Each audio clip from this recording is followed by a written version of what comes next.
35 చిన్న కథ కాదు, కానీ ఇది ఒక మంచి కథ. మనందరి కథ. మ్యాథ్స్ అంటే కొంతమందికి భయం ఉంటుంది. అలాంటి వాళ్ళందరికీ ఈ మూవీ బాగా కనెక్ట్ అవుతుంది. కాకపోతే చాలా స్లోగా ఉంటుంది.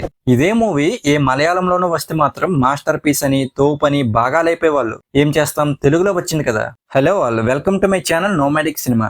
కథ ఏంటంటే, అరుణ్ అనే అబ్బాయికి మ్యాథ్స్ అంటే భయం. మ్యాథ్స్ లో తనకి వచ్చే బేసిక్ డౌట్స్ ని అడుగుతుంటాడు. తన స్కూల్ కి మ్యాథ్స్ టీచర్ అయిన ప్రియదర్శి వస్తాడు. తను అరుణ్ ని 0 అని హేళన చేస్తుంటాడు. కానీ అరుణ్ తల్లి అయిన నివేద థామస్ అయితే తన కొడుకు మీద ఉన్న నమ్మకంతో అరుణ్ కి 35 మార్క్స్ రావడం కోసం ఏం చేసింది, అలాగే అరుణ్ సక్సెస్ అయ్యాడా లేదా అనేది స్క్రీన్ మీద చూడాలి.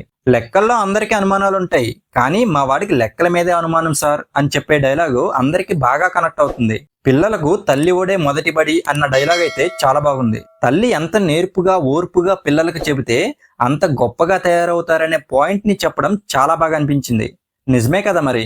మ్యాథ్స్ ని మ్యాథ్స్ లా కాకుండా సింపుల్ గా అర్థమయ్యేలా చెప్పాలన్న కాన్సెప్ట్ అయితే చాలా బాగుంది. ఫస్ట్ హాఫ్ అంతా కూడా అరుణ్ క్వశ్చన్స్, స్కూల్లో మాస్టర్ నాట పెట్టించే సీన్లు, తల్లి చెప్పే ఆన్సర్స్ ఇలా బాగా వెళ్ళిపోతుంది. ఇంటర్వెల్ కి ముందు నుంచి ఇంకా సినిమా అంతా సీరియస్ గా నడుస్తుంది. ఈ మూవీలో నివేద థామస్ గారి యాక్టింగ్ అయితే చాలా బాగా అనిపించింది. మిడిల్ క్లాస్ మదర్ గా కొడుకు మీద ఒక తల్లికి ఉండే ప్రేమ, అలాగే భర్త మీద భార్యకు ఉండే ప్రేమ, అలాగే ఏదో నేర్చుకోవాలన్న తపన, ఇలా అన్ని ఎమోషన్స్ ని చాలా బాగా చూపించింది. అలాగే చైల్డ్ ఆర్టిస్ట్ కూడా చాలా బాగా చేశారు. ప్రియదర్శి కూడా బాగానే చేశారు. ఇంకా వివేక్ సాగర్ మ్యూజిక్ అయితే ఈ మూవీకి ప్రాణం పోసిందని చెప్పాలి. చాలా బాగుంది.